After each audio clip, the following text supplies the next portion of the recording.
Bonjour à toutes et à tous. Pour commencer, j'ai envie de vous remercier. Vous remercier d'être là, si nombreux.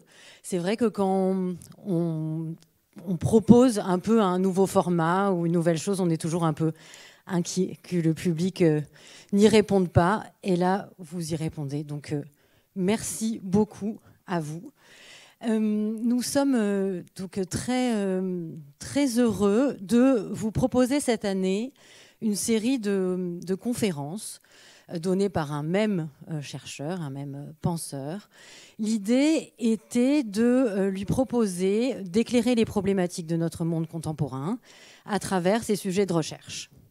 Et qui de mieux pour cela que David Aziza ? David Aziza, donc, qui est donc écrivain et philosophe, et l'auteur de 2 ouvrages, le procès de la chair, édité chez Grasset en 2022, et Mythe juif, le retour du sacré, chez Kalman Levy en 2024, ouvrage qui avait fait l'objet d'une conférence ici même et que vous pouvez retrouver sur notre chaîne YouTube ainsi que sur le site Academ. Donc David Aziza, c'est peut-être aussi pour ça que vous êtes si nombreux. C'est pas juste pour nous féliciter de cette nouvelle proposition. C'est parce qu'il est rare à Paris, parce qu'il vit et travaille aux États-Unis. Donc il est aujourd'hui avec nous pour nous proposer donc une première conférence qui est une relecture de Flavius Joseph et qui interroge le sionisme et l'universalisme juif en écho à la catastrophe actuelle. Il reviendra cet hiver et plongera dans la Bible et la Kabbale pour convoquer la part féminine du divin. Et il reviendra à nouveau ce printemps pour explorer les métamorphoses du golem. Donc je vous invite à nous retrouver donc chaque saison avec David Aziza. Et je lui laisse tout de suite la parole en vous remerciant et en le remerciant également. Bonne conférence. Merci Sophie. Et merci en effet à vous tous d'être là aujourd'hui. Alors la première fois qui m'est été donné de m'exprimer ici, c'était pour évoquer non seulement le motif mystique, folklorique, littéraire du Dibouk, mais encore le mythe juif et le mythe juif comme Dibouk. Ça signifie en un mot que le passé nous revient et qu'il nous possède, qu'il parle par notre bouche. Or, dans la tradition mystique juive, je ne sais pas si certains d'entre vous étaient là ce jour-là, j'en avais un peu parlé, il y a étonnamment de bonnes comme de mauvaises possessions. Un bon dibouk, entre guillemets, c'est ce qu'on appelle techniquement un hibour. Et de même, il peut être souhaitable de se voir hanté ou possédé par le passé, par la force, par la beauté du mythe. Parce que sans cette pesanteur-là, nos vies seraient tristes et mécaniques en quelque sorte. Nous avons besoin d'attachement, nous avons besoin de racines, de quelque chose de plus vaste que nos petites vies. Et puis de toutes les manières, on n'échappe pas à cette force du mythe. Il existe pourtant bel et bien aussi un rapport au passé malsain, morbide, c'est-à-dire une façon de se laisser dominer par l'esprit des morts, par les objets qui leur ont appartenu, par leurs souvenirs, qui revient à une forme d'abdication de la vie, à une forme de suicide en vérité. De là, dans la tradition biblique, la condamnation de la nécromancie, même si j'avais expliqué qu'il y avait en vérité des formes de nécromancie cachère, si on veut. Mais enfin, l'avertissement existe. Et de là, sans doute, le dégoût qui devait s'emparer, c'est comme ça que je l'imagine, des Hébreux en Égypte, dans ce que Jacob, dans le Joseph et ses frères de Thomas Mann, appelle le pays des morts. C'est-à-dire un pays où les morts demeurent parmi les vivants, où la mort domine la vie, comme dans les catacombes des Capucins de Palerme. Peut-être que certains d'entre vous ont déjà visité cet endroit. C'est un endroit étonnant, sublime et monstrueux, où les morts momifiés sont comme empêchés de retourner à leur poussière. C'est cette fine dialectique que j'avais donc essayé de cerner. Nous devons nous soucier des douleurs des défunts, pour paraphraser Baudelaire, écouter les voix du passé, mais nous y absorber, nous y abîmer, non. Il y a donc un lien, comme j'essaie de le suggérer, entre mon propos d'alors et celui que je vais tenter d'articuler aujourd'hui. Parce que ce que nous allons observer, c'est la hantise du passé, c'est-à-dire la manière dont il nous revient. En somme, si ma première conférence était consacrée à cette science, je mets quand même ce mot entre guillemets, un peu bizarre, hein, qu'est la démonologie, celle-ci correspondrait à une science qui en dériverait et qui serait une sorte de démonologie appliquée. Alors, l'idée n'est pas de moi. Gershom Scholem, en juin 1965, inaugurait à l'Institut Weizmann de Rehovot un nouvel ordinateur appelé Golem. Ça a donné lieu à une conférence célèbre et qui a été publiée ensuite. Et Scholem a fait ça de manière un peu... Il ne voulait pas trop y aller. Et dans la conférence, il dit, en fait, j'aurais préféré que se crée une chaire de démonologie appliquée. Je ne sais pas trop si les gens ont compris où il voulait en venir à ce moment-là. L'histoire ne le dit pas. Il y a plus qu'un lien analogique, par ailleurs, entre le thème du Dibouk et ce qu'ont à nous raconter Flavius Joseph, et entre autres, d'ailleurs, les sages du Talmud, parce que vous verrez que je parle aussi de ce corpus-là aujourd'hui, au sujet des désastres de cette époque, de leur époque, et de leur redoutable actualité. En fait, j'en avais d'ailleurs dit un mot, il me semble, c'est que Joseph est le premier auteur à mentionner explicitement ce que nous appellerions un dibouk, c'est-à-dire la possession par l'esprit d'un mort et non par un simple démon. Pas exactement la même chose, mais je ne vais pas revenir là-dessus. Mais il le fait. C'est un passage aussi fascinant et capital qu'étrangement méconnu. Et en fait, c'est normal que ce passage soit méconnu parce que, vous savez, les gens lisent toujours avec un a priori interprétatif. Donc, ils ne s'attendent pas à trouver ce genre de choses chez Joseph. Ils s'attendent à trouver des choses qui concernent l'histoire, la politique, etc. Et donc, par exemple, je serais très étonné que même parmi les lecteurs de Joseph ici, il y ait beaucoup de gens qui se souviennent de ce passage-là. Et ce n'est pas un reproche, c'est normal. Moi, il m'a fallu le lire plusieurs fois pour le voir. Et bien, c'est ce passage qui va nous servir. Je ne vais pas le détailler tout de suite, on en parlera un peu plus tard, de fil conducteur, de fil occulte aujourd'hui. Alors, le moins que l'on puisse dire, c'est que ce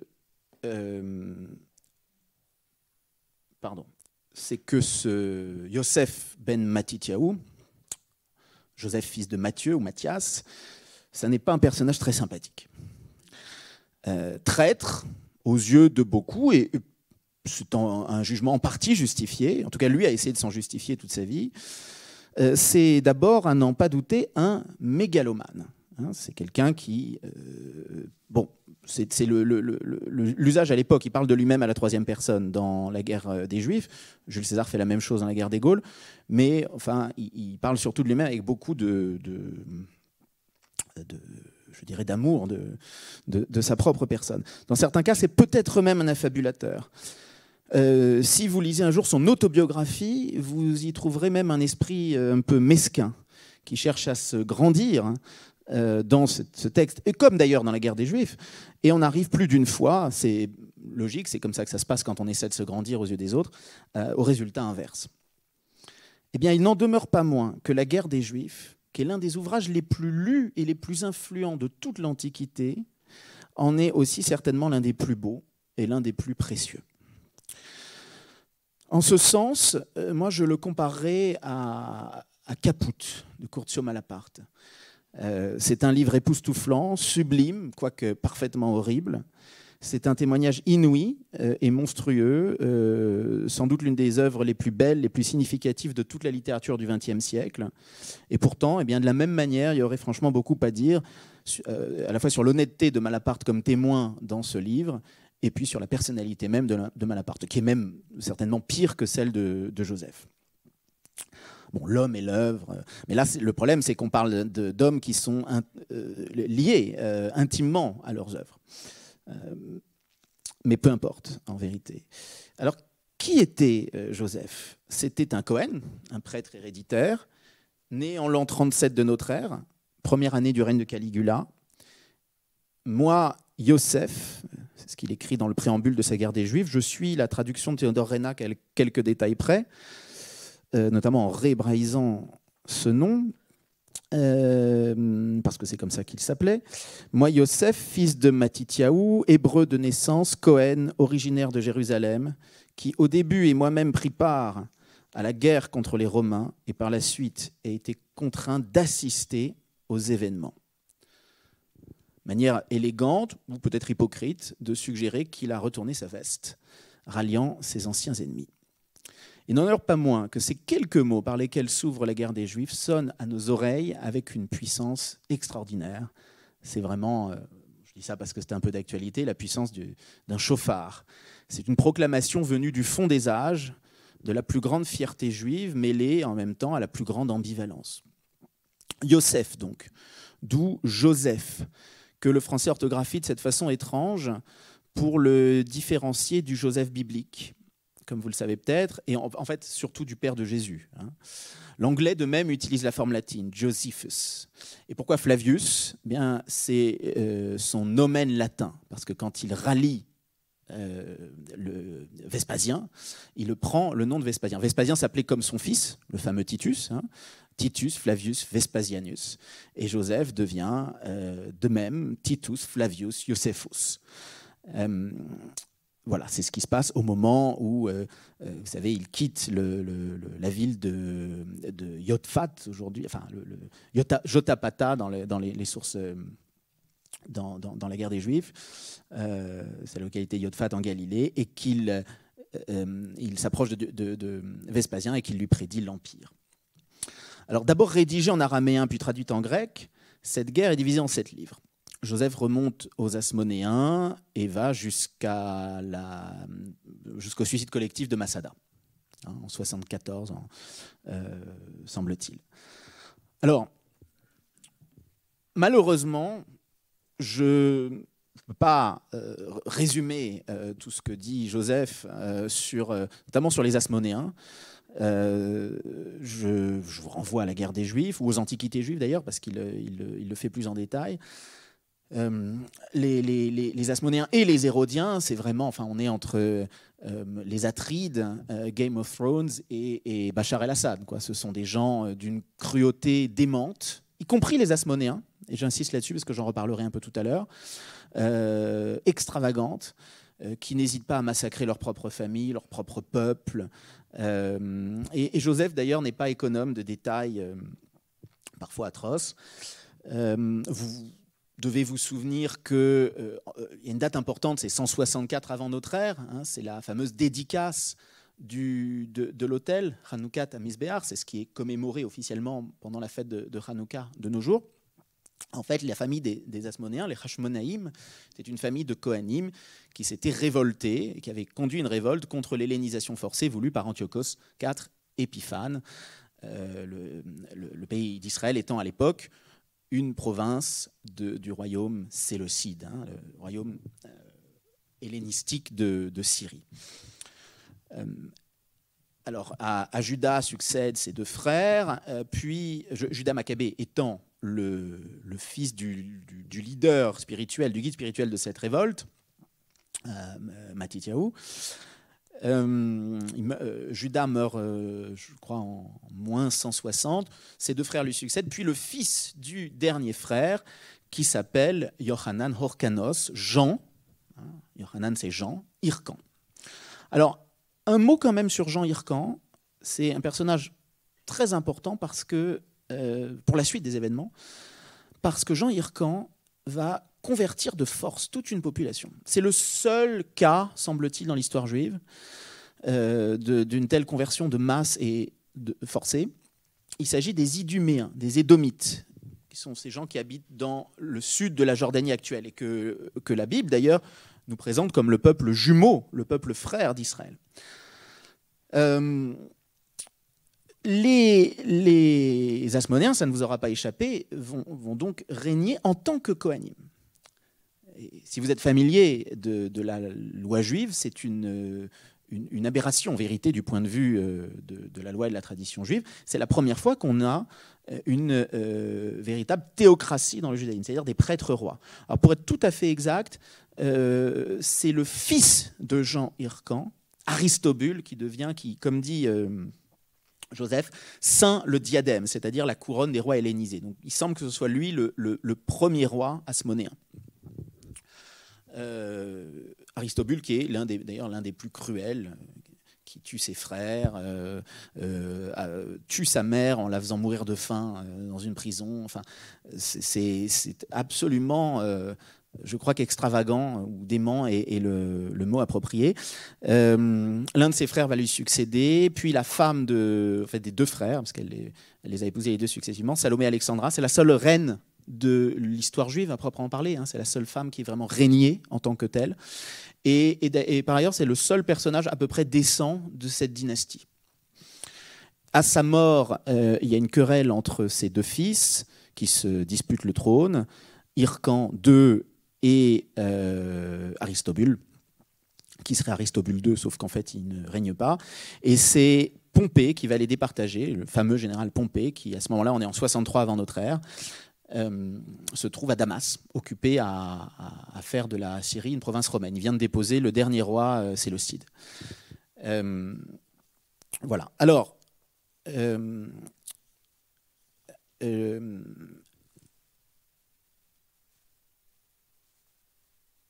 on arrive à l'ascension d'un personnage particulièrement stupéfiant, qui est Hérode. Alors Hérode, c'est le fils d'un certain Antipater, un Iduméen converti, enfin c'est le grand-père qui avait été converti du temps de Hircan. Antipater est proche d'Hircan II, et Hérode va tirer profit de plusieurs événements pour monter. D'abord, il épouse une princesse hasmonéenne, Mariamne, que vous voyez là sur ce tableau de Waterhouse. C'est la petite fille d'Hircan II, du côté de sa mère. Et puis, il va profiter. Alors, il y a une guerre avec les Parthes, vous savez, ce peuple d'Iran actuel, qui vont déposer Hircan II, mettre à la place le fils de son frère, mais qui évidemment il va être vu comme un traître par les Romains, parce que les Parthes sont les ennemis des Romains. Et Hérode profite de ça, de son amitié avec Marc-Antoine et Octave, qu'on n'appelle pas encore Auguste à ce moment-là, pour se faire en fait choisir comme roi par le Sénat, en moins 40. Et en 37, Antigone, donc le dernier hasmonéen, le fils d'Aristobule, est exécuté. Et donc Hérode va, à partir de ce moment-là, régner réellement, et il meurt en moins 4.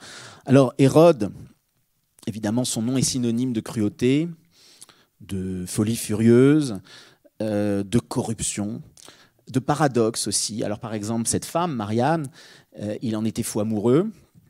Il a eu 10 femmes quand même, mais il aimait particulièrement Mariamne.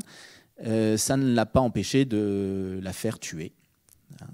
Alors avec un semblant de procès, parce qu'il avait écouté des calomnies qui la concernaient. Il faut dire qu'elle avait quand même des raisons de lui en vouloir. Après tout, ces calomnies étaient peut-être juste de la médisance, parce qu'il avait fait tuer quand même son grand-père Hircan à son retour de chez les Parthes. Alors il ne s'arrête pas là, il fait tuer les enfants qu'il a eus de Mariamne. Voilà, c'est un peu spécial. Il les fait tuer. Alors, Joseph écrit d'ailleurs à leur sujet que leur fantôme enterre ensuite le palais d'Hérode, réclamant justice, comme le spectre de Hamlet, comme les spectres de Marx et Derrida. Je cite Joseph, se promenant à travers tout le palais, enquêtant et dévoilant tous les mystères. Il meurt en 4 avant notre ère dans des souffrances abominables. Là aussi, Joseph aime bien ce genre de détails. Il semble que ce soit une gangrène de Fournier. Joseph dit qu'il y avait même des vers qui lui sortaient des parties génitales. Donc je ne sais pas si c'est vrai. Et vous savez, à ce moment-là, Hérode n'a quand même pas perdu le nord.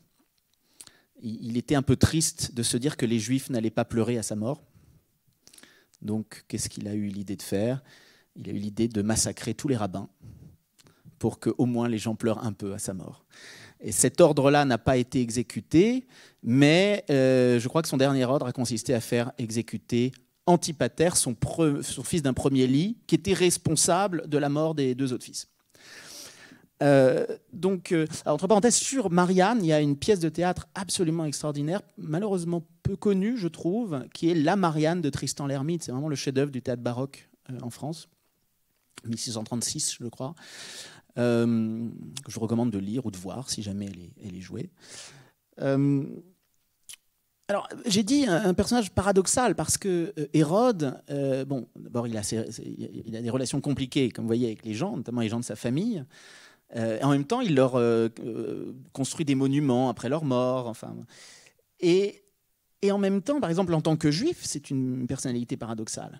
Certes, il est d'origine iduméenne, mais c'est un juif. On sait qu'Hérode, par exemple, pratiquait, alors manifestement pas tous les commandements du judaïsme, mais en tout cas les commandements rituels. Il mangeait cachère, par exemple, semble-t-il. Et on mangeait cachère à sa cour.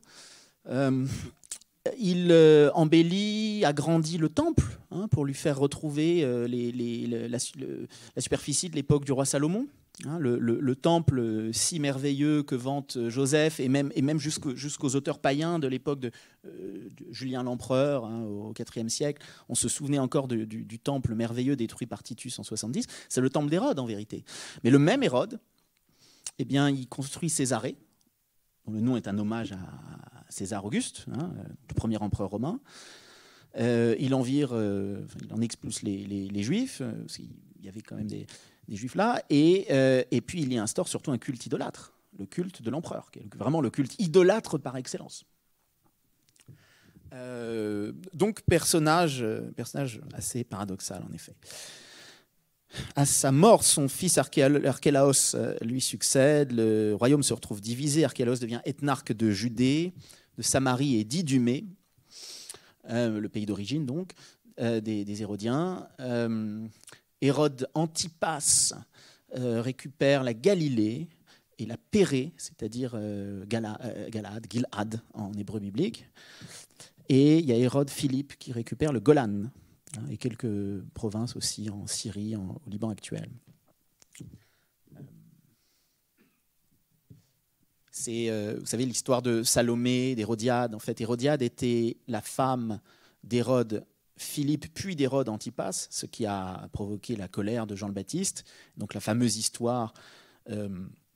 Alors c'est vrai qu'Hérode Antipas a fait exécuter Jean le Baptiste, parce que Joseph en parle dans les Antiquités juives. Ce n'est pas simplement une histoire du Nouveau Testament. Parce qu'il y a beaucoup d'histoires dans le Nouveau Testament qui sont apocryphes. Le massacre des Innocents, par exemple, c'est probablement un reflet de la réputation terrible d'Hérode, mais ça ne s'est pas vraiment passé. Bon, quant au rôle précis d'Hérodiade et de ce personnage que vous voyez là c'est la Salomé de Titien, ça c'est Moreau, Aubrey Beardsley. Bon, ça c'est... voilà. D'ailleurs, je crois que même les évangiles ne donnent pas son nom. Mais ça dit quelque chose de cette époque de grande violence, de grande décadence, de rapports violents, incestuels, etc. Archélaos, l'éthnarque de Judée, est déposé en 6 de notre ère. Il est envoyé en Gaule. Je crois que c'est la première attestation d'une présence juive en Gaule. Et à ce moment-là, la Judée devient vraiment une province romaine, administrée par des préfets, puis des procurateurs. Il y a d'ailleurs une révolte, une première révolte à ce moment-là, mais qui est vite étouffée.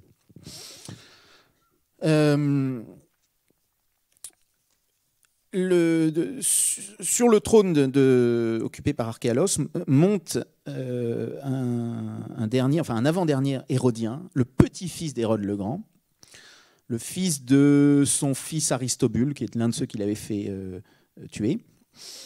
Et Agrippa, eh bien, il s'appelle Agrippa, Hérode Agrippa. Son nom atteste bien sûr de son éducation romaine. Il a été élevé à la cour julio-claudienne, il a été proche de Claude,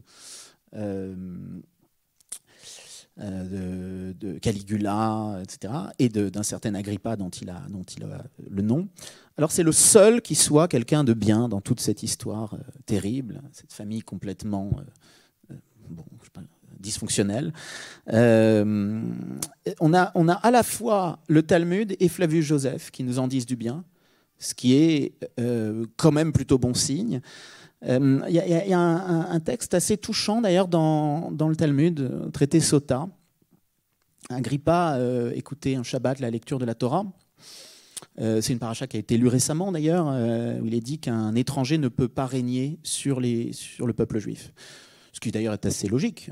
Le roi des Juifs doit être lui-même un juif. Et Agrippa se demande à ce moment-là si lui est bien légitime, étant donné qu'il est d'origine iduméenne. Donc ça pose un certain nombre de questions, notamment sur le statut du converti, etc. Et il se met à pleurer. Et à ce moment-là, tout Israël s'écrie, les sages, les rabbins lui disent « Al titiare Agrippas, achinu ata, ne crains rien Agrippa, tu es notre frère, tu es notre frère ».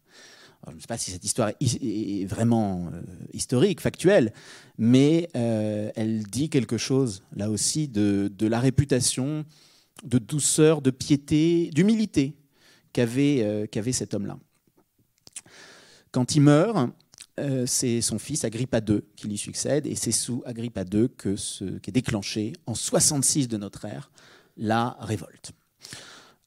En fait, techniquement, c'est Agrippa et sa fille, Bérénice aussi, hein, qui était mariée d'ailleurs avec un autre membre de la famille des Hérodiens. Bérénice, elle est très célèbre, c'est la Bérénice de Racine, hein, c'est celle qui a eu une histoire d'amour avec Titus plus tard.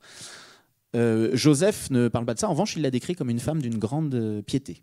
Hein, et quand la révolte est déclenchée, en fait, elle était à Jérusalem pour accomplir un vœu. Et elle se retrouve pour cette raison pieds nus devant Florus, le procurateur qui déteste les Juifs, et elle essaye de l'apitoyer. Et voilà. Donc, elle n'a pas vraiment régné, mais on ne sait rien de la femme d'Agrippa II. Et il semble que sa sœur Bérénice a eu beaucoup plus de rôle dans cette histoire et au moment de la Grande Révolte. Donc c'est un peu elle, la première dame. La dernière, du coup. Joseph la décrit un peu comme une sorte de nouvelle Esther, hein, qui va essayer d'apitoyer alors c'est pas le roi, c'est le procurateur, mais de sauver son peuple, mais alors pour le coup sans succès. La révolte commence avec un événement presque insignifiant, une querelle de voisinage entre juifs et grecs à Césarée, et ça s'envenime, et ça va jusqu'à Jérusalem. Et bon, on connaît la suite, guerre contre les Romains, guerre civile aussi, les Juifs s'entretuent, on vient assez rapidement à s'entretuer. Un événement important que rapporte Joseph, c'est quand Éléazar, le fils du Kohen Gadol, du grand prêtre Ananias, à Jérusalem, décide d'interdire l'entrée du temple aux offrandes des non-juifs. Et Joseph dit, c'est la plus grave impiété. D'abord, c'est une insulte à l'empereur. C'est une véritable déclaration de guerre. Et plus profondément, je cite, « Les Juifs seraient désormais les seuls chez qui un étranger ne pourrait ni sacrifier ni adorer Dieu. » Et apparemment, les Kohanim auraient essayé de ramener ce jeune zélote à la raison. Hein, c'est le moment où on voit arriver les zélotes, les sicaires. Les liens entre zélotes et sicaires ne sont pas très clairs, d'ailleurs. Joseph a l'air de dire plus loin que les zélotes sont une catégorie de sicaires. Bon, c'est eux qui vont s'emparer de Masada, hein, à ce moment-là et s'y suicider quelques années plus tard. Ils sont possédés, dit Joseph, d'un invincible amour de la liberté, car ils jugent que Dieu est le seul chef et le seul maître. Ce qui est assez beau d'ailleurs. Mais donc Éléazar commet cet acte de violence et d'humiliation vis-à-vis de tout un tas de fidèles qui avaient Jérusalem dans leur cœur. Vous savez, les Kohanim qui lui demandent de ne rien faire, qui lui disent que tous nos ancêtres ont accepté les sacrifices des étrangers, s'appuient, et Joseph le sait bien, sur une longue tradition biblique. Hein. Vous connaissez la phrase d'Isaïe, très connue, c'est la phrase que cite Jésus dans l'épisode des marchands du temple. Elle est au fronton de beaucoup de synagogues. Hein. Ki beiti beit tefila yekare lechol ha'amim, car ma maison sera appelée maison de prière pour tous les peuples. Hein. On peut penser d'ailleurs au discours du roi Salomon, mis dans la bouche du roi Salomon au premier livre des rois, quand il inaugure le temple et qui dit ceci, « Mais c'est aussi pour l'étranger, lui qui n'est pas de ton peuple Israël, il viendra d'une terre lointaine pour ton nom, car on l'aura entendu ton grand nom, l'on connaîtra ta main puissante et ton bras étendu, il viendra donc prier dans cette maison, et toi tu l'entendras depuis le ciel, fondement de ta demeure, et tu agiras comme t'en auras imploré cet étranger, et ainsi tous les peuples de la terre te connaîtront. » Au mépris de ça, de cette tradition qui est bien documentée, donc, le jeune zélote décide de mettre fin aux offrandes des gentils. Et là, eh bien, c'est comment dirais-je, le début vraiment de la. Enfin, c'est un moment important dans le déroulement de la guerre. Joseph lui-même a eu un rôle comme chef de la rébellion. Il rallie Vespasien. Il dit avoir eu une vision prophétique. Il lui prédit l'Empire. Vespasien le croit, il est impressionné. Bon. En 70, le temple de Jérusalem est détruit. Vous voyez là à droite, c'est un détail de l'arc de Titus, qui n'est pas donc empereur à ce moment-là, mais son père, que vous voyez à gauche, Vespasien, l'est. Joseph écrit que ce sont les Zélotes qui, les premiers, ont en fait souillé le temple, bien avant Titus. Ils l'ont souillé en y répandant le sang. Il aurait dit à Jean de Giscala, l'un de ses grands ennemis dans l'histoire, un chef zélote, qu'il essaye de ramener à la raison à la toute fin. On a prédit la prise de cette cité pour le jour où quelqu'un commencerait à répandre le sang de ses concitoyens. La ville, le temple entier ne sont-ils pas pleins de tes victimes ? C'est donc Dieu lui-même qui apporte avec les Romains le feu pour purifier le temple et détruire une ville si profondément souillée. Et Joseph, là aussi, a probablement en tête en fait, un passage biblique. C'est le premier chapitre d'Isaïe. C'est la Haftara d'ailleurs du Shabbat qui précède le jeûne de Tisha B'Av, le jeûne du 9 Av. Quand vous étendez les mains, je détourne les yeux de vous, et dussiez-vous multiplier les prières, je n'entendrai pas, vos mains sont pleines de sang. Car le sang des hommes souille le temple juif. La Bible dit que même le roi David n'avait pas eu le droit de construire le temple parce qu'il avait répandu le sang. Et c'est si vrai qu'on n'avait pas le droit d'utiliser des pierres taillées, parce que le fer tue. La Mishnah dit à ce sujet que l'autel du temple allonge la vie de l'homme, le fer la raccourcit, donc le fer n'a pas sa place dans le sanctuaire. C'en est bientôt fini de l'indépendance juive. En 1974, les derniers sicaires retranchés à Masada, que vous voyez ici, se donnent la mort. C'est probablement de nos jours le passage le plus célèbre de la guerre des Juifs, peut-être le plus beau. Le génie de Joseph, d'ailleurs, en l'occurrence, un peu purement objectif, littéraire, c'est d'avoir mis dans la bouche d'un homme qu'il n'appréciait pas, qu'il avait même combattu, en fait, Éléazar ben Yaïr, un texte d'une si étonnante beauté. Quoi qu'il en fasse un peu un romain, cette idée de mourir, de se donner la mort pour ne pas subir le déshonneur, ne pas voir sa femme et ses enfants violés ou réduits en esclavage, etc., etc. Enfin, il y a un discours qui est très romain, là.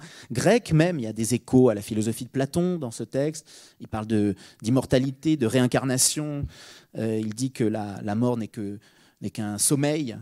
Il évoque même les philosophes de l'Inde. C'est le premier exemple, avant le Élie Ben Amozeg au XIXe siècle, d'un dialogue judéo-hindou. Alors là aussi, d'ailleurs, c'est étonnant, c'est un texte connu, et bien souvent, je remarque que les gens ignorent cette dimension du texte. Alors que c'est un point important dans la démonstration d'Éléazar ben Yaïr. En fait, il dit, voilà, si même les philosophes de l'Inde, dont apparemment il y a quelques vagues connaissances, n'ont pas peur de la mort, et sont des gens si bien, si héroïques, etc., alors prenons exemple sur eux. Nous qui savons que nous retrouverons Dieu. Alors c'est évidemment un texte sublime, c'est terrifiant en même temps, puisque c'est une apologie du martyr. Le livre se termine quelques temps plus tard avec un dernier massacre de Juifs à Alexandrie par un certain Catullus, qui meurt lui aussi douloureusement. Et Joseph dit, ce n'est pas seulement dans son corps qu'il était puni, ce Catullus, car la maladie dont souffrait son âme était encore plus atroce. En proie à des terreurs, il s'écriait souvent qu'il voyait les spectres de ceux qu'il avait tués se dresser devant lui. Et c'est quasiment les derniers mots de la guerre des Juifs.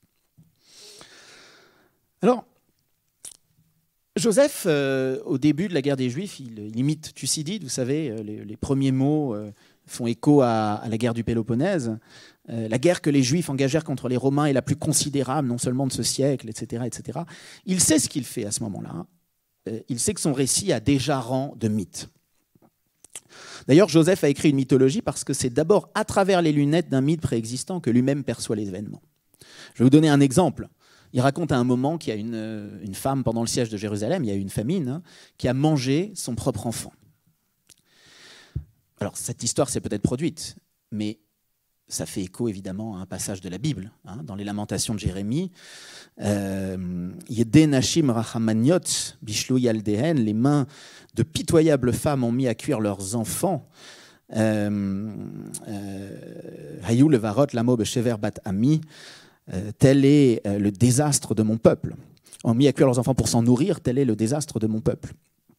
Il ne s'agit pas de dire que les faits rapportés par Joseph sont inexacts ou inventés, mais plutôt que s'ils sont authentiques, c'est leur caractère mythique qui aura justifié à ses yeux qu'ils fussent couchés sur le papier. Il le dit d'ailleurs explicitement au moment justement de raconter la chute de Jérusalem. Cette catastrophe, c'est l'accomplissement de la parole prophétique, qui est pourtant une parole qui remonte à Nabuchodonosor, à la première destruction de Jérusalem, mais qui est valable à tout jamais.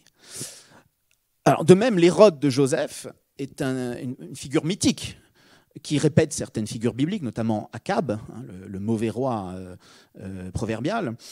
Et c'est une figure qui, étant mythique, a une valeur, y compris pour nous aujourd'hui. J'y reviendrai dans quelques instants. Et je voudrais dire un mot à propos de mythes et de valeurs mythiques éternelles, ou programmatiques en tout cas, du fameux exposé sur les 3 philosophies. Vous savez que dans la guerre des Juifs et dans les Antiquités juives, et un petit peu dans son autobiographie aussi, Joseph parle de 3 et 4 philosophies dans les Antiquités juives qui se partageaient à l'époque le judaïsme. Par la typologie qu'il dresse des judaïsmes de son temps, il nous aide à comprendre ce que tout judaïsme, telle est mon opinion, à quelque époque que ce soit, peut être. Entre parenthèses, des sectes, il y en a eu d'autres. Et il le sait. Il fait allusion, par exemple, à quelqu'un avec qui il a étudié, qui était probablement ni pharisien, ni essénien, ni sadducéen, ni zélote. Il y a une allusion dans les Antiquités juives aux premiers chrétiens, qui sont à l'origine d'une secte juive. Donc il sait que ça existe, mais en fait, ça ne l'intéresse pas, parce que ce qu'il cherche à faire, c'est une typologie. C'est-à-dire à percer l'essence de ces faits historiques éparpillés. Ce qui n'empêche pas d'ailleurs que dans les faits, il y ait donc d'autres sectes, il y ait des hybridations aussi. On va voir que par exemple les zélotes, parmi eux il y avait d'anciens pharisiens, d'anciens esséniens, d'ailleurs pas forcément anciens. Mais c'est pas grave en fait. Au contraire, cette typologie nous permet aussi de penser l'hybridation. Il y a des gens qui disent que les pharisiens n'ont pas vraiment existé, que c'est pas vraiment ce qu'on croit, ou que les esséniens n'ont pas vraiment existé, ce qui serait un peu étrange parce que Joseph n'est pas le seul à en parler, Philon d'Alexandrie en parle aussi. Mais en tout cas, s'ils ont cru bon de conceptualiser leur mode de vie et leurs croyances sous le nom d'esséniens, c'est que ça dit quelque chose, selon moi, de la vérité du judaïsme. Alors les esséniens, justement, les premiers qui décrit et le plus longuement, ils vivent en communauté, selon les lois rituelles les plus strictes. Il est probable que leur nom, Essénoi, dérive de l'araméen chassa, qui est l'équivalent de chassid, pieux. Par leur rejet du monde, par leur acosmisme, par leur attachement à une loi rigoriste et ascétique, ce dont attestent les règles de pureté rituelle exhumées à Qumran. Le consensus quand même, c'est que Qumran, c'était au moins en grande partie essénien, même s'il y a des gens qui disent que non. On pourrait rapprocher les Esséniens des Haredim d'aujourd'hui, des courants Haredim ou ultra-orthodoxes. Entre parenthèses, ils n'ont rien, mais alors rien de proto-chrétien. C'était une théorie très à la mode dans des cercles louches, on va dire, qui veulent à tout prix voir les Esséniens comme des proto-chrétiens. Ce serait, oui, parce que ce serait vous savez, le bon judaïsme par opposition aux pharisiens. C'est complètement stupide. Ça ne repose sur rien de ce qu'on sait d'eux, mais absolument sur rien, et notamment pas sur l'archéologie. Sauf à considérer qu'être un bon chrétien, c'est manger plus strictement cachère et être plus obsédé par la taharat hamishpacha, la pureté rituelle, la pureté familiale, qu'un juif ultra-orthodoxe. Alors ça peut-être, mais dans ce cas, il y a un problème de définition. Et par ailleurs, Jean le Baptiste semble ne pas avoir été essénien. C'est pas les mêmes rites, en fait. Les Esséniens ne sont pas obsédés comme l'était le Baptiste par la purification par l'eau. Pas de cette façon-là. Mais il n'était pas non plus proto-chrétien. Alors, il est assez clair d'ailleurs que les Esséniens, tout comme les Sadducéens, tout comme les Asmonéens, qui ne sont pas une secte juive, mais qui ont compté quand même dans cette histoire-là, étaient des Kohanim, des prêtres. Des Kohanim en rupture avec les théocrates asmonéens, qui ont développé une théologie égalitaire, fortement teintée de mysticisme et de préoccupations eschatologiques. Des purs parmi les prêtres ou des puristes.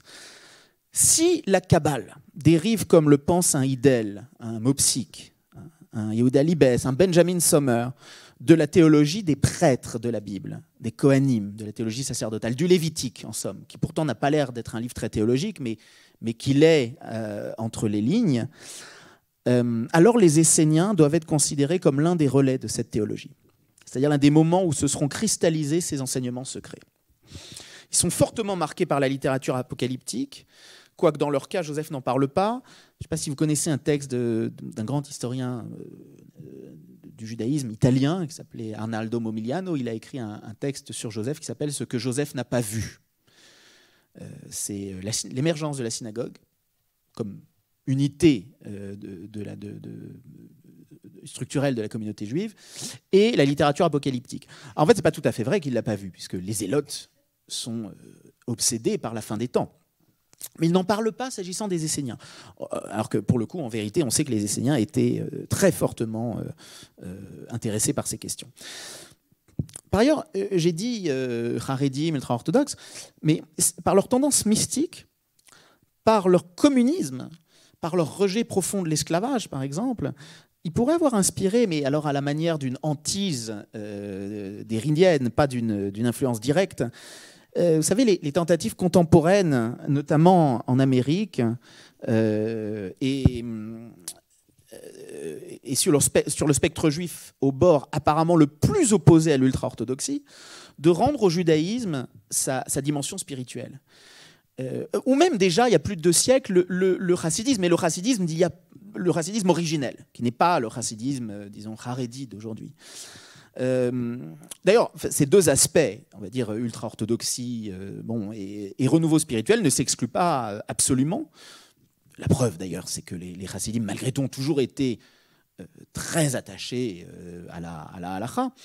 Et puis, je dirais qu'il y a même plus de choses communes à ce qu'on appelle le Jewish Renewal aux États-Unis, d'un Zalman Sharter Shalomi. C'était bien sûr l'un des manuscrits de la mer morte. Zalman Sharter Shalomi, alors vous voyez, c'est l'homme à droite. Hein, c'est pas. Alors c'est un grand guide spirituel aux États-Unis. Il est mort il y a une dizaine d'années. Ou même un Arthur Green. Je ne sais pas si ce nom vous dit quelque chose. Arthur Green, c'est à la fois, c'est rare, c'est à la fois un guide spirituel et un très grand savant. C'est quelqu'un qui est un professeur à l'université, un spécialiste de la Kabbale, du chassidisme. Voilà. Et il a un peu ces deux casquettes ou ces 2 chapeaux. Mais en fait, ces gens-là ne sont pas si éloignés que ça du monde ultra-orthodoxe. D'ailleurs, lui, là, Sharter Shalomi, c'était à l'origine un disciple et un proche il a même été chaliard du dernier rabbi de Lubavitch, Menachem Mendel Schneerson. Et après, il a créé quelque chose de plus, on va dire, spirituel. Mais bon, c'est pour eux, tout ça. Quoi qu'il en soit, le spectre essénien est celui d'une forme de jusqu'au-boutisme spirituel, qui n'est dépourvu ni de noblesse, ni de fascination, mais à l'égard duquel il convient d'être prudent. Alors, les pharisiens, tels que décrits par Joseph, sont plus modérés, quoique fort attachés aux mitzvot. Ils partagent avec les Esséniens la croyance en l'immortalité de l'âme, voire en la réincarnation. Je pense que ce que Joseph dit de la croyance pharisienne au livre 2 de la guerre, c'est pas la résurrection des morts, comme l'entendent aujourd'hui les orthodoxes. C'est en vérité plus proche du Gilgul dans la Kabbale. Je crois que j'en avais parlé de ça en janvier. Ils croient en la destinée, ce qui fait qu'ils se rapprocheraient des stoïciens, selon Joseph. Il y a peut-être un écho à ça chez un post-pharisien qui est Rabbi Akiva dans les Pirkei Avot, à Kol Safui Vereshut Netouya. Tout est prévu, mais en même temps la permission reste donnée à l'homme, le libre arbitre, c'est comme ça qu'on traduit souvent. Donc c'est un peu comme il est donné à un joueur d'échecs de gagner la partie, mais dans la limite des règles du jeu. Donc il y a une destinée qui reste donc tout de même possible de corriger. Mais c'est possible que les premiers pharisiens étaient beaucoup plus fatalistes que ça.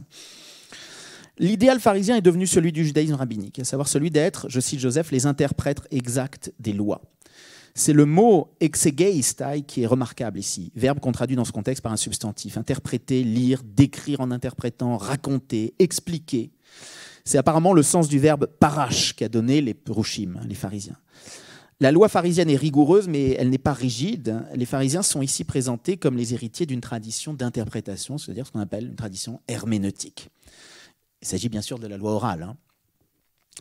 Il est logique d'ailleurs que les mêmes croient de ce fait en la réincarnation et ou la résurrection, parce que ce n'est pas explicite dans la Bible, cette croyance-là, mais en fait, pour eux, la Bible, l'écriture, est quelque chose d'ouvert, c'est quelque chose qui n'est pas replié justement sur sa littéralité. En ce sens, Paul de Tarse, quand il dit dans sa seconde épître aux Corinthiens que la lettre tue, tandis que l'esprit vivifie, eh bien, il est encore pharisien.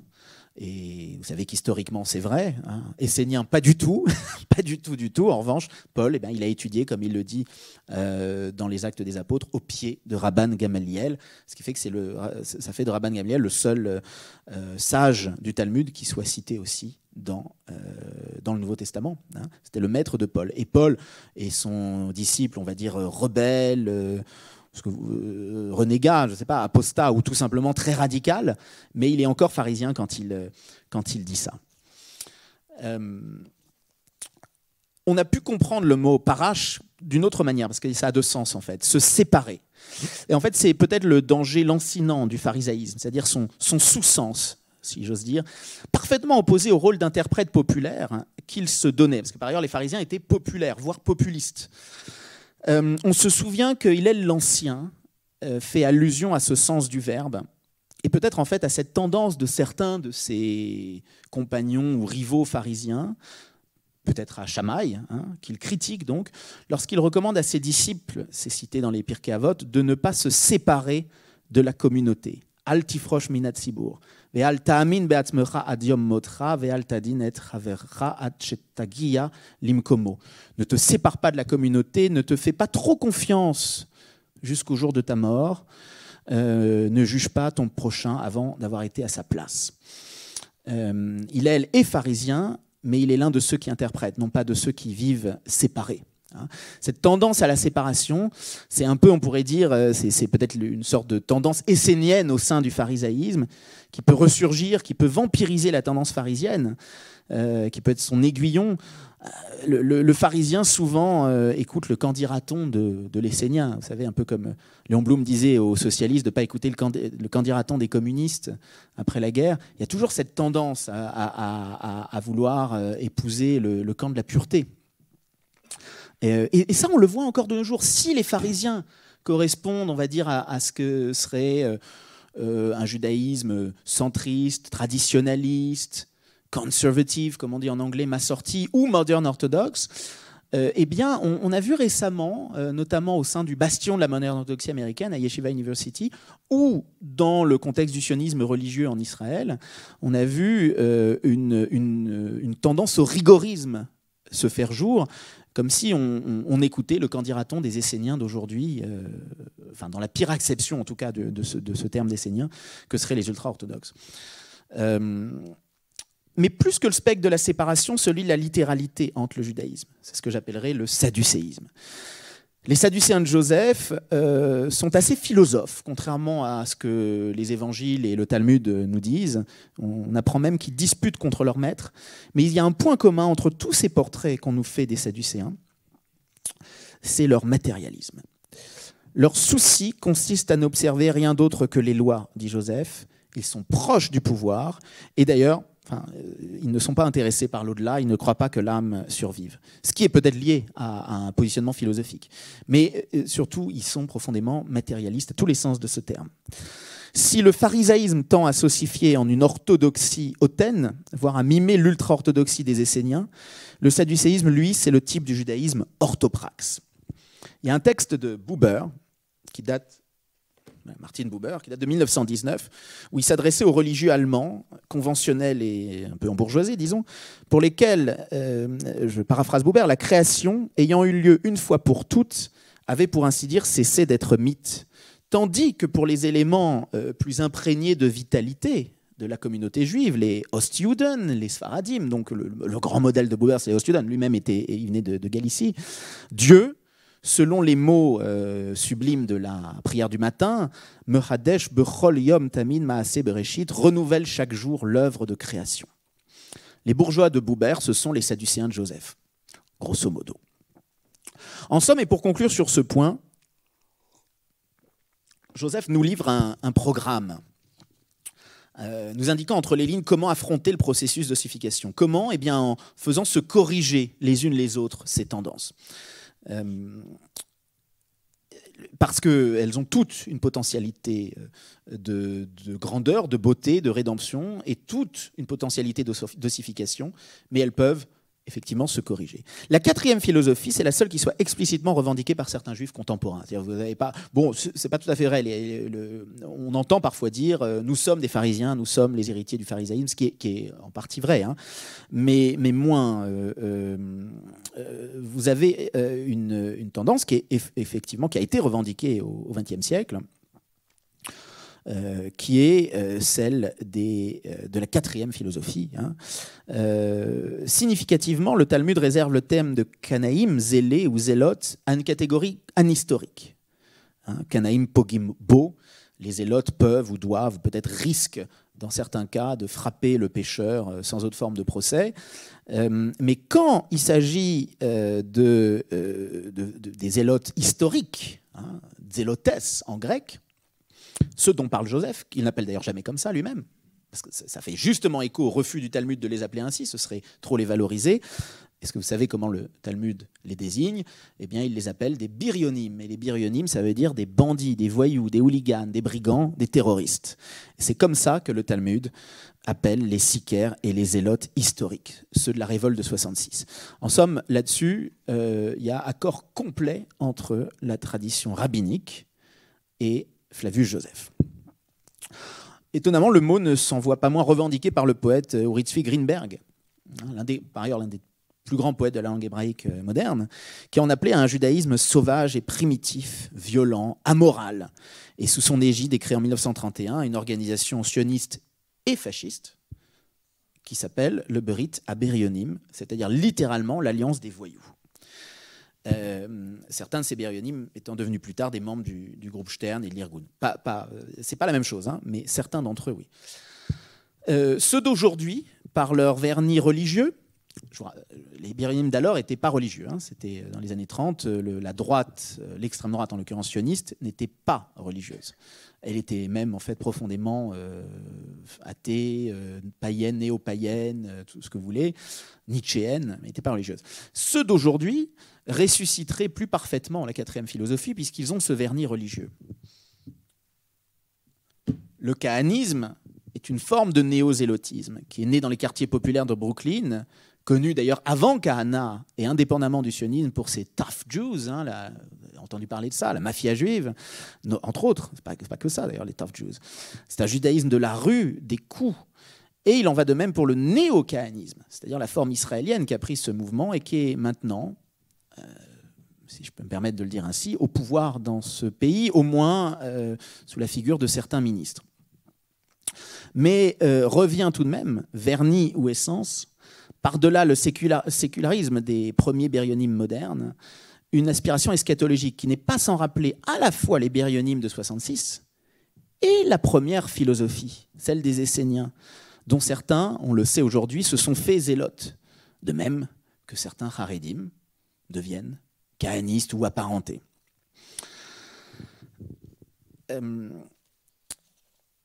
Alors, il va falloir que j'aille un tout petit peu plus vite.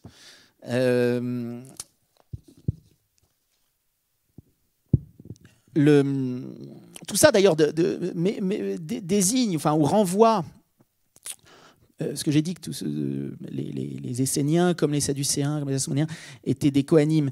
Ça renvoie en fait aussi à différents aspects de la prêtrise dans la tradition juive et biblique. Vous avez le Kohen, disciple d'Aaron, Ohev Shalom, Rodef Shalom, qui aime la paix, qui poursuit la paix, Ohev et Abriot, qui aime l'humanité entière, etc. Et vous avez le Kohen type Pinchas. Bon. Alors, cela dit, la force du mythe, c'est aussi sa ductilité, c'est aussi son caractère dialectique, c'est aussi qu'une chose peut se changer en quelque chose d'autre.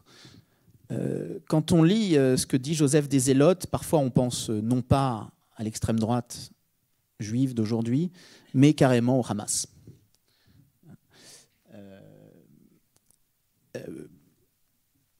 Carrément au Hamas, puisque le Hamas, là-dessus, je pense qu'il n'y a aucun doute sur le fait que non seulement il a un rôle dans la guerre actuelle, mais qu'il se soucie peu du bien-être des habitants de Gaza. Joseph raconte par exemple comment, pendant la famine de Jérusalem, les zélotes vont s'accaparer la nourriture des malheureux, les torturent, les tuent, les torturent de manière abominable pour récupérer la moindre nourriture. Alors, il exagère un peu, à mon avis, quand il dit que c'était par pure cruauté qu'ils faisaient ça, parce qu'ils n'avaient pas même faim eux-mêmes. Je pense que peu importe en vérité, mais c'est le signe de l'égoïsme total de ces nationalistes. Et en fait, quelque part, je crois que cette possibilité de passer à l'une ou à l'autre de ces figures contemporaines dit quelque chose de la secrète et mystique identité de ces extrémistes. Quelque part, quand je vois la face haineuse et sauvage de Ben Gvir, je me dis que ça pourrait être celle de l'un des dirigeants du Hamas. Et la force du mythe, j'ai bien choisi la photo par ailleurs, hein, mais souvent, les islamistes, si vous tapez islamiste sur Google, vous verrez des types en train de lever le poing et de crier, voilà. Et de manifester à Londres ou à Islamabad. Là, c'est un peu pareil, hein. Il n'a pas l'air de parler doucement. Et ça, c'est la force du mythe, en fait, c'est-à-dire sa ductilité, qui nous révèle le caractère illusoire de bien des identités apparemment closes.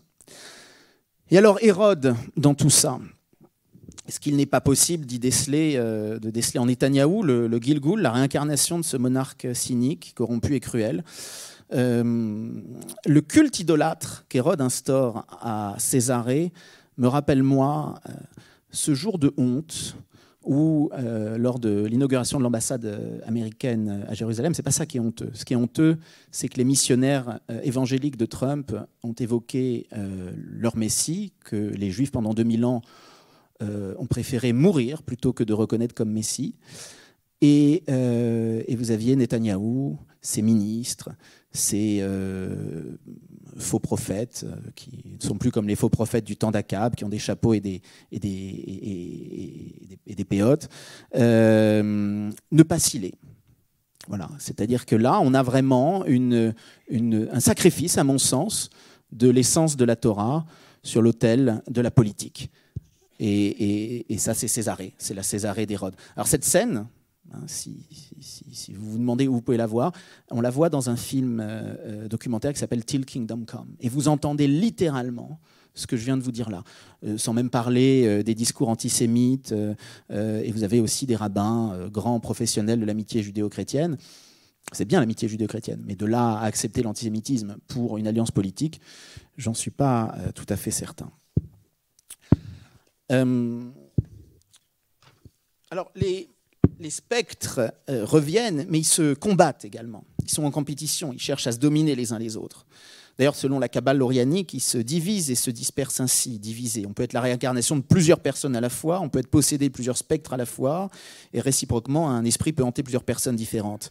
Kahana, Ben Gvir, Smotrich, qui sont ses disciples aujourd'hui ministres, est-ce qu'ils sont possédés par le zélotisme ou par l'asmonéisme? J'ai parlé des asmonéens tout à l'heure.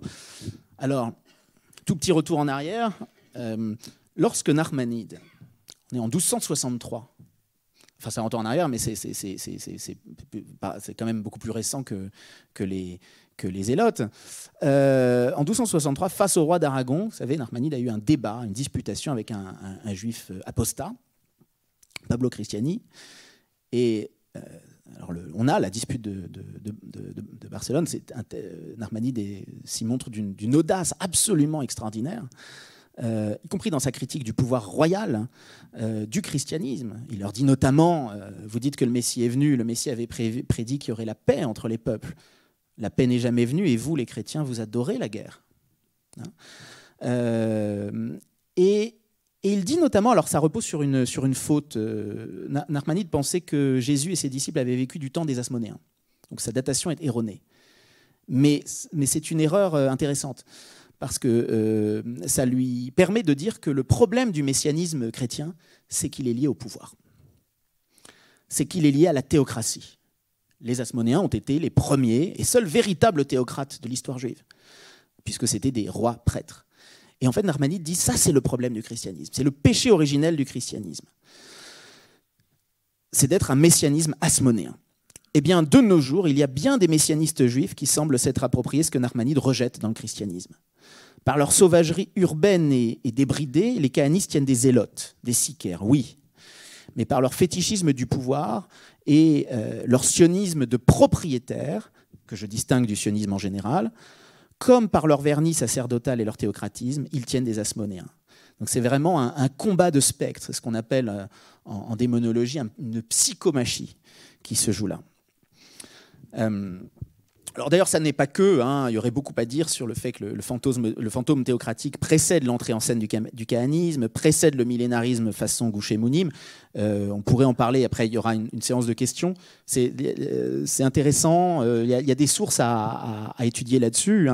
Il y a une grande opposition à la théocratie dans les milieux orthodoxes juifs et même sionistes religieux jusqu'à récemment. Et en même temps, les premiers germes de ça existent bien avant les dérives elles-mêmes.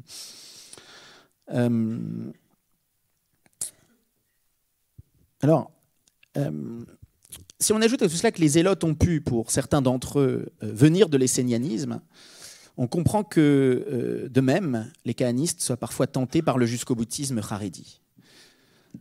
Qumran est prise par les Romains en 68. Il y a eu un siège de Qumran. Et de même, les Esséniens qui s'y trouvaient ont résisté avec fureur. Et de même, on a trouvé des écrits esséniens à Masada. Donc, quand je vous dis que les Esséniens n'ont vraiment aucun rapport avec des proto-chrétiens, voilà, c'en est l'une des preuves. Et d'ailleurs, ça correspond assez bien au récit que fait Joseph des derniers jours de la forteresse. C'est-à-dire que les thèmes du discours d'Éléazar Ben Yaïr sont très spirituels, très mystiques. Ça fait plus penser à de l'essénianisme qu'à l'image purement politique et guerrière qu'on se ferait des zélotes. Et c'est toute la complexité même de Joseph, et vis-à-vis des Esséniens, et en vérité vis-à-vis des zélotes et des sicaires, qui décrit à ce moment-là comme des héros qui meurent en romain, d'ailleurs. Et oui, mais vous savez, de la même manière, quand il y a une biographie de Meir Kahana qui est sortie il y a quelque temps par Shaul Magid, qui est professeur d'études juives à l'université de Harvard. Magid n'aime pas Kahana, mais, et à mon sens, il a raison de ne pas l'aimer, mais il arrive à en voir les aspects intéressants de sa pensée, d'où c'est venu, pourquoi à ce moment-là on pouvait penser comme ça, après la Shoah, etc. etc. Joseph a déjà ce geste-là. Bon, ce que je veux vous dire là, c'est que l'élément mystique et apocalyptique est ici significatif. Et de la même manière, il revient dans l'extrême droite sioniste, kahaniste, post-kahaniste. On parle par exemple de Hardalim, en référence à la fois au judaïsme haredi et au courant d'Attiléoumi, aux sionistes religieux. Alors, Kahana n'était pas du tout un mystique. Mais les Hardalim se réclament de près ou de loin de lui. Mais chez certains Hardalim, vous avez une tendance mystique extrêmement forte. Là, ce garçon que vous voyez là, c'est l'un des Néaragvaot, c'est l'un des garçons des collines, disciple très probablement de Yitzhak Ginsburg, qui aurait ce côté essénien / zélote. C'est un très très grand kabbaliste, Yitzhak Ginsburg, mais alors qui dit des horreurs absolues au nom de la compréhension qu'il a de la Kabbalah, de la tradition mystique juive, mais c'est quelqu'un de très fort dans son domaine. Et c'est important de comprendre ça, de comprendre que ce sont des choses contrastées, ce sont des gens qui ont des sources, et ce qui d'ailleurs laisse peut-être penser qu'un dialogue serait un jour possible. Je m'approche de la fin de mon propos.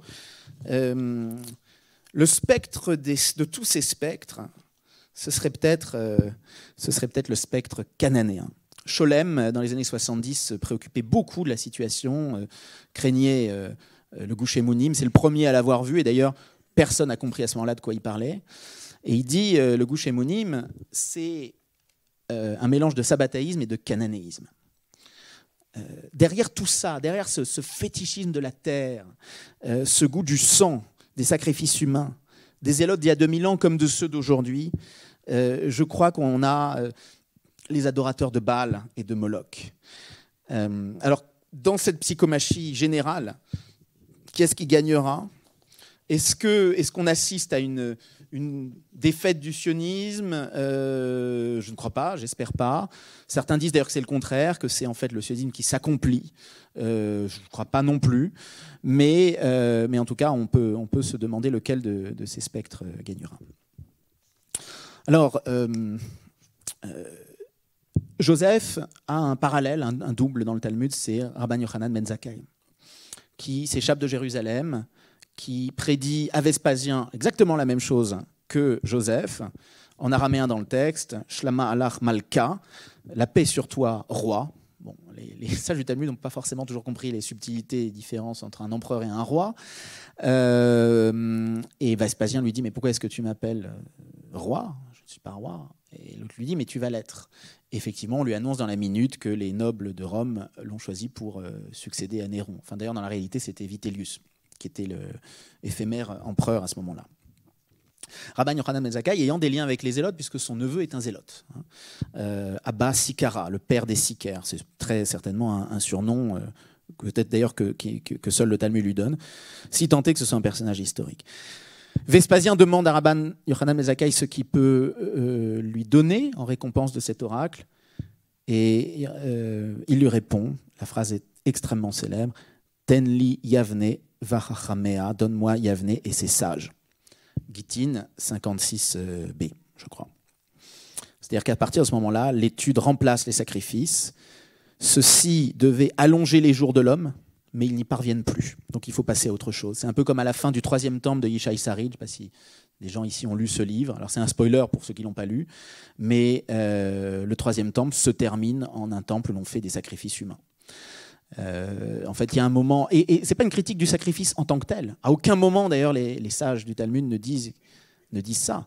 Et certainement pas Joseph, entre parenthèses, qui est même beaucoup plus attaché au temple, à sa signification presque magique, théurgique, que les sages du Talmud. Mais à aucun moment on ne critique la fonctionnalité elle-même du temple. Mais en fait, ce qu'on dit, c'est qu'à un moment, ça ne marche plus. Il fallait passer à autre chose. Ce passage est considéré vraiment comme programmatique pour le judaïsme rabbinique. C'est le passage du judaïsme pharisien, un judaïsme post-pharisien. Rabbinique. C'est quoi la différence entre cette histoire, cette version talmudique de l'histoire de Joseph et l'histoire de Joseph ? Il y en a plusieurs. Joseph était peut-être trop attaché au sanctuaire, en fait. Et puis à sa propre dignité sacerdotale. Il faut lire l'autobiographie de Joseph pour le croire. Enfin, il fait toute sa généalogie sur 2 pages. Il est très fier de dire qu'en plus du côté de sa mère, il est apparenté aux Asmonéens. Enfin, il est obsédé par son propre yichus, c'est-à-dire le mérite de sa famille et de ses ancêtres. Et je pense que c'est ça qui le bloque et qui l'empêche d'envisager un dépassement, une solution au désastre. Rabban Yochanan ben Zakkai a quitté Jérusalem dans un cercueil.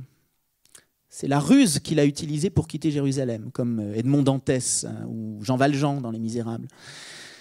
Symboliquement, qu'est-ce que ça veut dire ? Ça veut dire qu'il meurt et qu'il renaît. On voit à ses écrits, que ce soit dans sa guerre ou dans son biographie, que Joseph ne parvient jamais à faire ce qu'on appelle vulgairement de nos jours son deuil. Il part vivre à Rome, où on le fête, où des statues sont peut-être même érigées pour garder mémoire de son visage.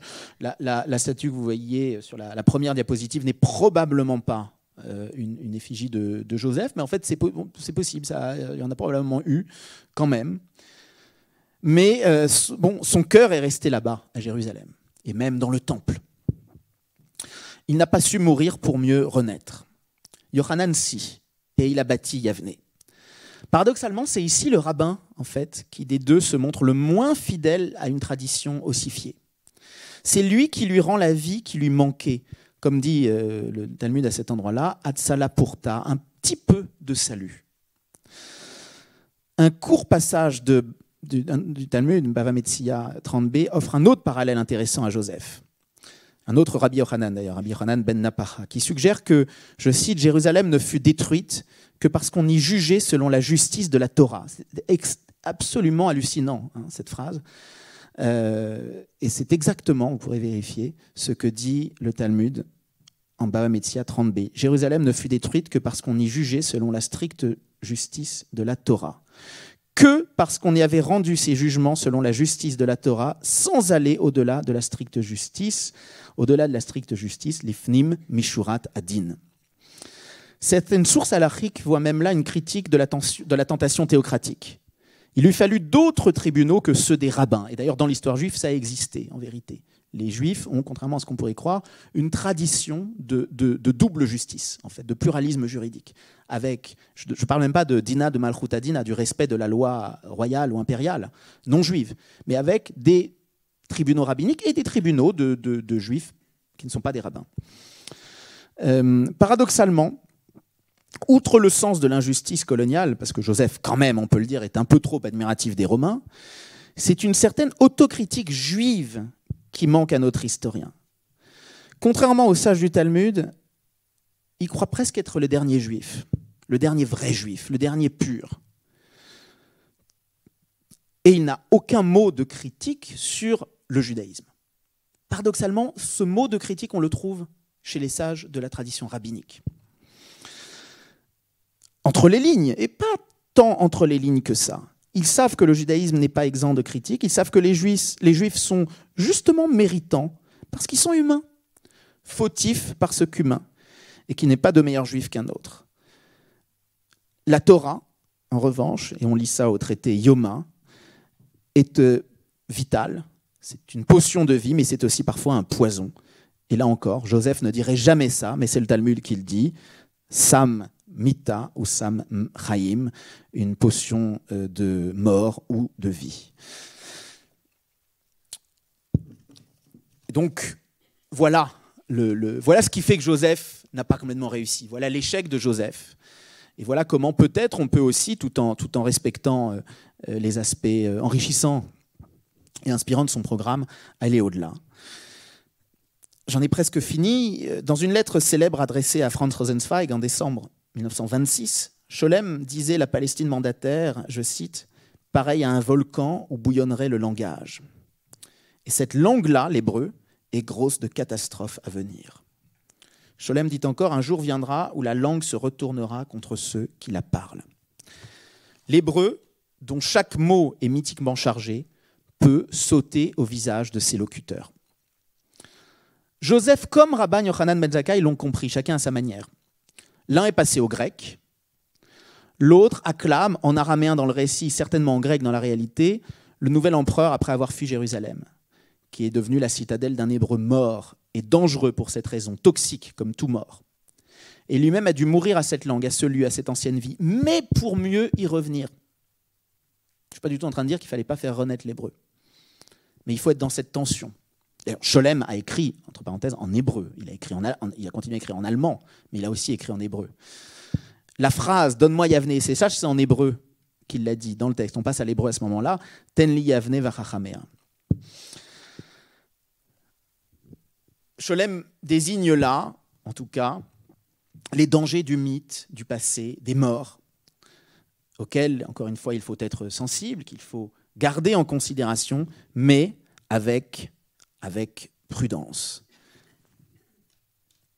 Alors, ce texte que vous voyez là, il est significatif que Joseph écrive ça vers la fin de sa guerre des Juifs. Je dis que ça fait allusion, ça renvoie, quand on connaît un peu le corpus talmudique, à un passage du Talmud, du traité Sanhedrin, où l'on apprend que le roi Akab avait péché parce que les faux prophètes qui l'entouraient étaient possédés d'un dibouk. C'est la première mention talmudique de ce thème. Il ne faut pas toujours écouter les morts. Vous avez le texte sous les yeux, je ne veux pas vous le lire. Vous voyez, Joseph écrit que les démons sont les esprits des morts, les esprits des méchants qui entrent dans le corps des vivants. C'est la première occurrence explicite, j'y ai fait allusion au début, en tout cas à ma connaissance, à une possession de type dibouk. Écoutons ce que Joseph nous dit peut-être ici. Il faut chercher, et cela est périlleux, pénible, presque mortel, comme cette herbe à exorcisme, il faut chercher une herbe de Baharas. Son livre en est une, malgré son amertume, bien qu'il soit insaisissable, rétif, à la lecture, parfois antipathique, mais il peut nous être un remède contre les mauvais spectres. Merci.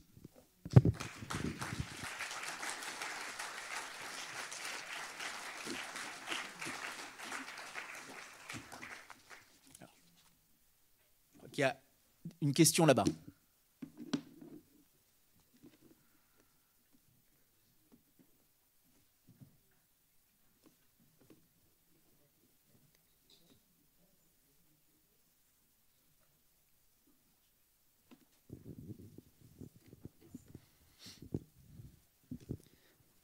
Ça marche, oui. Merci beaucoup pour cette conférence très instructive. Et je suis sûr que les gens dans le public vont vouloir réagir à ces aspects les plus d'actualité, les plus polémiques, qui étaient très intéressants. Mais juste avant, j'aurais une question sur la guerre des Juifs et sur Flavius Joseph. Vous avez dit que vous avez parlé des 4 philosophies du judaïsme à propos des Esséniens, des Sadducéens, des pharisiens. Est-ce que et vous avez parlé aussi de l'intérêt de Flavius Joseph pour Thucydide, etc. Est-ce que le mot philosophie est présent? Est-ce que lui-même parle de philosophie? Oui, oui. Et est-ce que du coup, il considère que ces options au sein du judaïsme sont liées à des options philosophiques grecques, etc. Voilà. Bon, c'est une question pointue et locale, et avant qu'on passe aux choses sérieuses. Oui, et il dit d'ailleurs que les pharisiens sont, il dit ça textuellement, sont le plus proches de ce que sont les stoïciens chez les Grecs, par exemple. Mais c'est d'ailleurs dans l'autobiographie qu'il dit ça, où il rappelle certaines choses, et il parle des pharisiens à ce moment-là, et il dit que c'est l'équivalent des stoïciens chez les Grecs.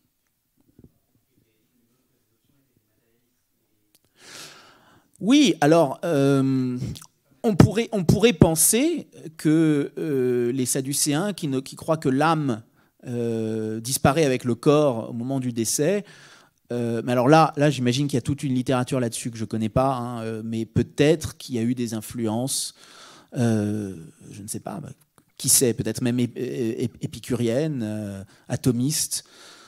C'est possible. On réévalue beaucoup aujourd'hui les Sadducéens au niveau philosophique. Notamment parce que Joseph lui-même dit qu'ils ont l'habitude de disputer contre leur maître. Oui.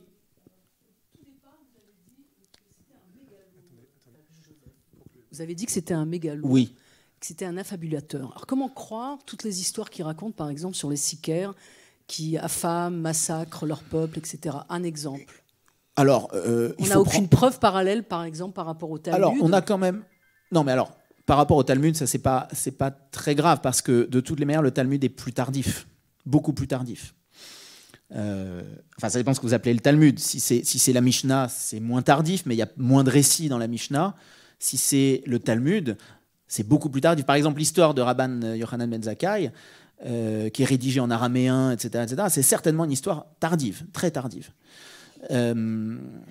Il y a peut-être 1 siècle, 2 siècles qui se sont écoulés, je ne sais pas exactement, entre le moment où ça s'est passé, où c'est censé s'être passé, et le moment où ça a été écrit. En revanche, ce qui serait gênant, c'est qu'on n'ait pas du tout d'écho, par exemple, dans la littérature gréco-romaine.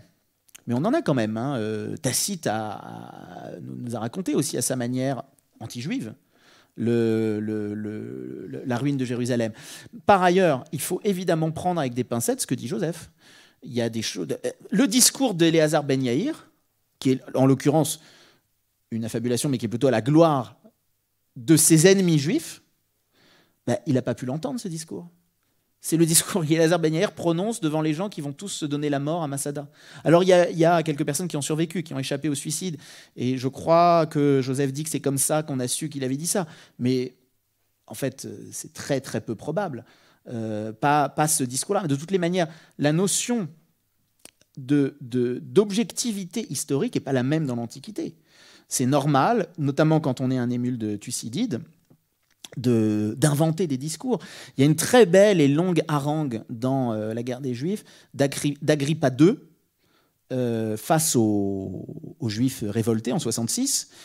Très long, il leur dit mais vous n'avez aucune chance, il fallait vous révolter avant, il fallait vous révolter quand Pompée était là maintenant c'est trop tard, etc. Et c'est très intéressant parce qu'il cite tous les peuples qui vivent sous le joug des Romains. D'ailleurs il cite les Gaulois, il dit si même les Gaulois ont fini par accepter, donc c'est post-Astérix, on finit par accepter le joug romain, vous devez l'accepter aussi, etc.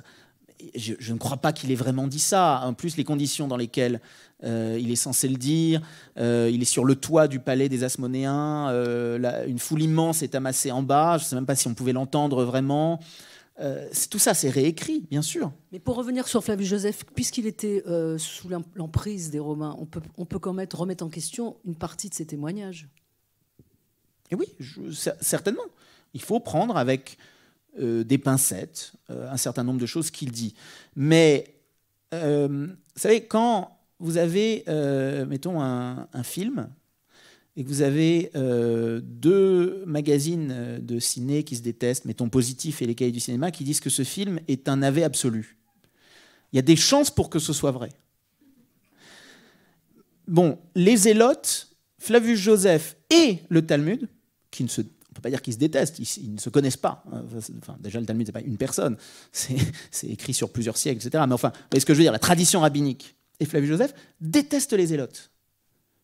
Et d'ailleurs, le Talmud plus, parce que Masada, ce n'est pas dans le Talmud. Ce qui veut dire, entre parenthèses, que pendant des siècles et des siècles, les Juifs n'ont jamais entendu parler de Masada.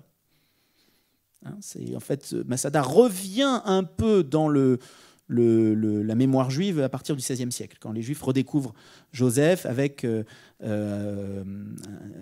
Azaria de Rossi, un historien juif italien. Mais donc à la rigueur, Joseph là-dessus justement, il est plus nuancé. Dans le Talmud, les Zélotes, ce sont des biryonim, ça veut dire c'est des voyous, des bandits, des brigands. Bon.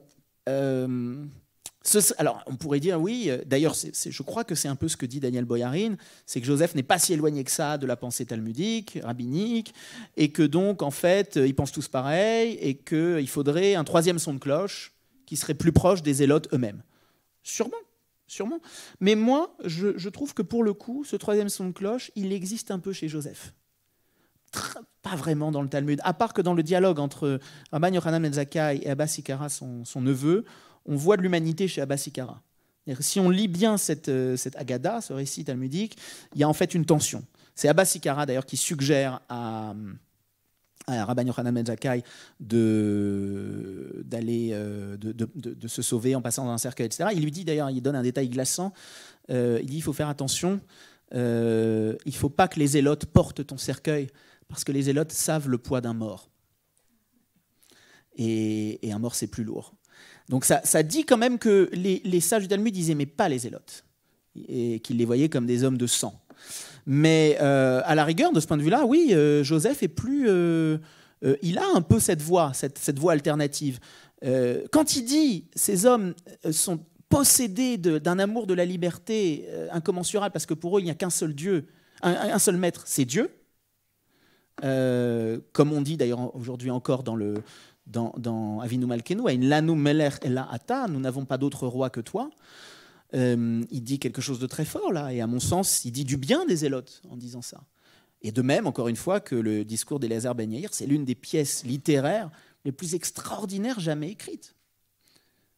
C'est absolument extraordinaire. Je vous remercie.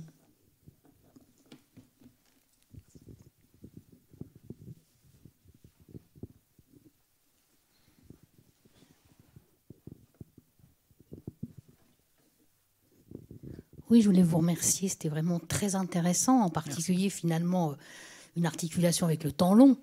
On pourrait presque dire ça, c'est-à-dire qu'effectivement, il y a quand même des choses qui restent, qui se reproduisent, ou en tout cas, même si évidemment il y a des nuances. Mais en même temps, c'est assez angoissant, parce que quand même, l'histoire s'est mal terminée avec les Romains, etc.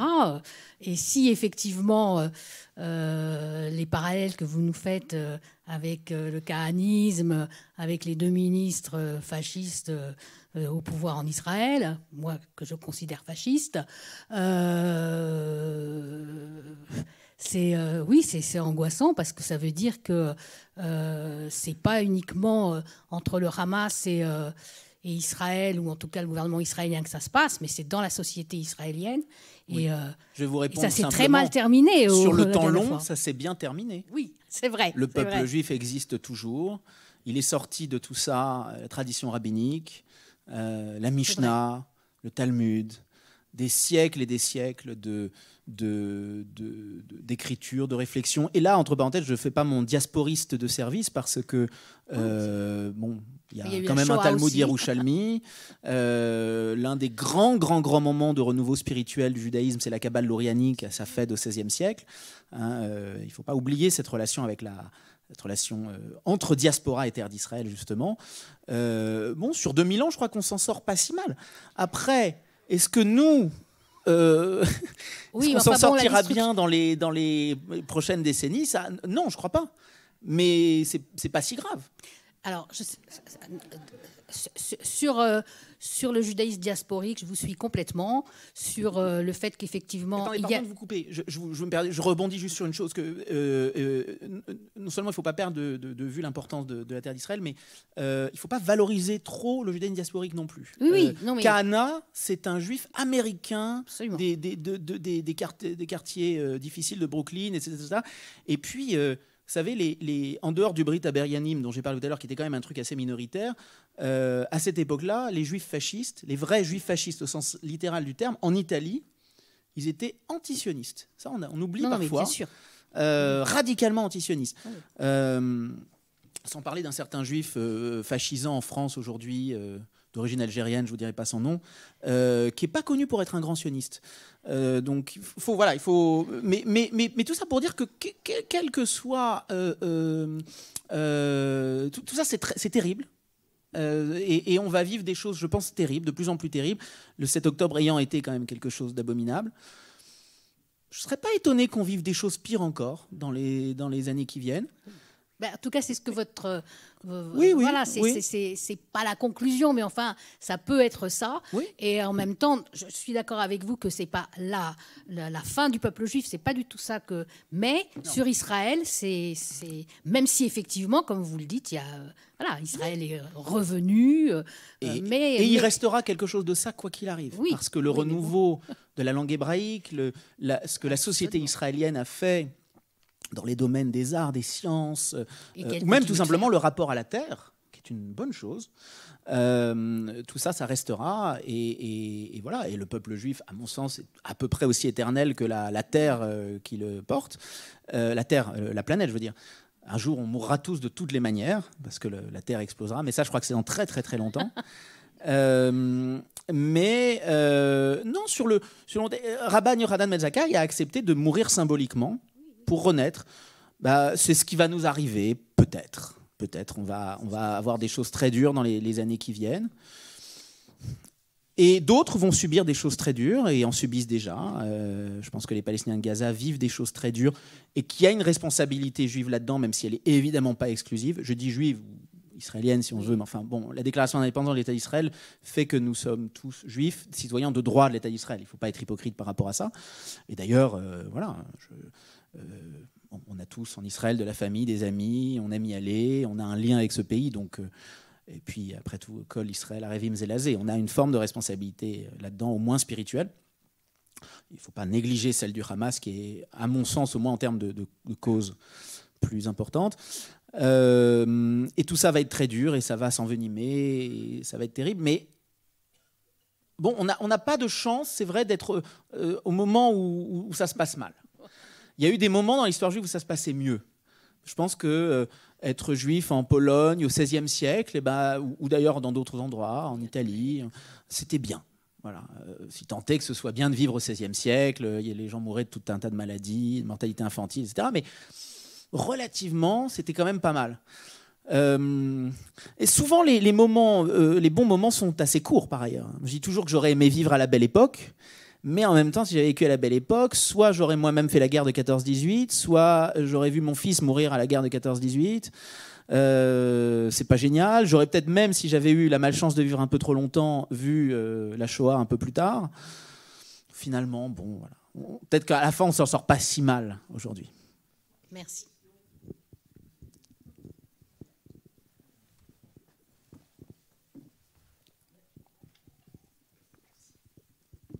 Bonjour et merci. Une question, vous nous dites que le Dibouk des Biryonim hante les extrémistes messianistes d'aujourd'hui en Israël. Oui. Et la question que j'aimerais vous poser, c'est quels sont les continuateurs des sages d'Israël aujourd'hui qui n'aimaient pas les biryonim? Oh, bah ça, je crois qu'il y en a beaucoup quand même. Vous voulez des noms? Des noms. Alors, ça c'est... non, je crois pas, mais... ça, alors, c'est pas que c'est une colle, mais c'est toujours difficile. Vous savez, c'est comme quand vous demandez à quelqu'un c'est quoi tes 3 films préférés. C'est difficile, à part si vous y avez pensé en amont. Ou tes 3 romans préférés, ou les livres que vous apporteriez sur une île déserte. Alors, c'est vraiment la question que je déteste le plus. Mais votre question, monsieur, c'est un peu la même chose. Parce que... et en plus, je risque même de paraître un peu pédant en citant des gens qui ne sont pas forcément connus en France. Mais alors, si vous m'y engagez, alors je peux le faire. Par exemple, il y a quelqu'un comme Rabin, parce que vous me demandez des rabbins, qui est un... Alors, je parlais d'Arthur Green tout à l'heure. Voilà, ça c'est un premier exemple. Il est toujours vivant. Charter Shalomi est mort, mais Arthur Green est toujours vivant. Je pourrais vous citer quelqu'un comme Alon Goshen Goldstein, qui est quelqu'un d'absolument extraordinaire, rabbin, chercheur. Lui aussi, il a la double casquette de rabbin et d'universitaire. Et en plus, c'est un homme d'action qui a créé un groupe de... Il est orthodoxe, hein, qui a créé un groupe de discussion entre les religions, notamment avec l'Inde. Et j'y fais un petit peu allusion tout à l'heure. Alon Goshen Goldstein a écrit d'ailleurs un très beau livre sur la manière dont on peut penser l'hindouisme d'un point de vue juif. Je pourrais vous citer le Rav Sperber, Daniel Sperber en Israël, qui est quelqu'un de tout à fait remarquable, un immense érudit et un homme d'une grande humanité. Pour l'anecdote, il a la plus grande bibliothèque privée de tout Israël. Donc les gens vont parfois prennent rendez-vous pour voir ses livres. Je pourrais vous citer quelqu'un comme Yosef Blau, qui a été pendant... je ne sais pas, 30 ans, 40 ans, le Mashgar Rouhani de Yeshiva University, donc le guide spirituel de Yeshiva University. Donc, ce n'est pas un inconnu, hein, c'est vraiment l'un des leaders du judaïsme, on va dire, orthodoxe, moderne, plus ou moins moderne, et qui récemment, d'ailleurs, a participé à un événement assez militant par rapport à ce qui se passe en ce moment en Israël, quelques mois seulement après qu'il faisait son aliyah, d'ailleurs. Donc en plus, ce sont des gens qui ne sont pas, là je ne vous cite pas des gens qui sont dans un rejet catégorique de l'État d'Israël, de Eretz Israël, etc. Bon voilà, je vous en ai cité 3. Et j'ai fait exprès de citer des gens qui sont plutôt, on va dire, liés au monde orthodoxe. Mais il y en a d'autres, je pense qu'il y en a beaucoup d'autres. Hein. Et je n'en citerai pas parmi les Français, c'est normal, hein, c'est parce que je n'ai pas envie de faire de jaloux, je n'ai pas envie de commettre un impair. Mais je vous assure que même en France, il y en a. Il n'y en a pas beaucoup, ça c'est vrai. Et il y en a probablement moins en France qu'aux États-Unis ou en Israël. Mais il y a moins de juifs aussi.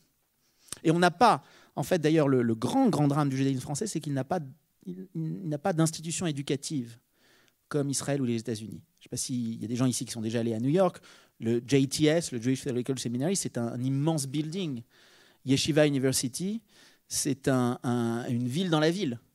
Donc, évidemment, ça... Et puis, il y a des yeshivot ultra-orthodoxes et un séminaire réformé. Enfin, oui, ils sont plus armés pour... C'est même pas qu'ils ont plus de monde, proportionnellement, je sais pas. Oui, sûrement aussi, mais c'est surtout qu'il y a des structures, des institutions. Mais on peut peut-être encore construire ça. Après, voilà, il ne faut pas non plus trop battre sa coulpe.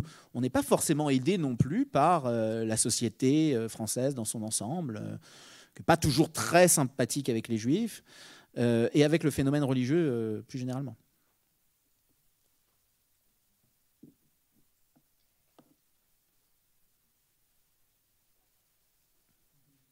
Il y a encore des questions ?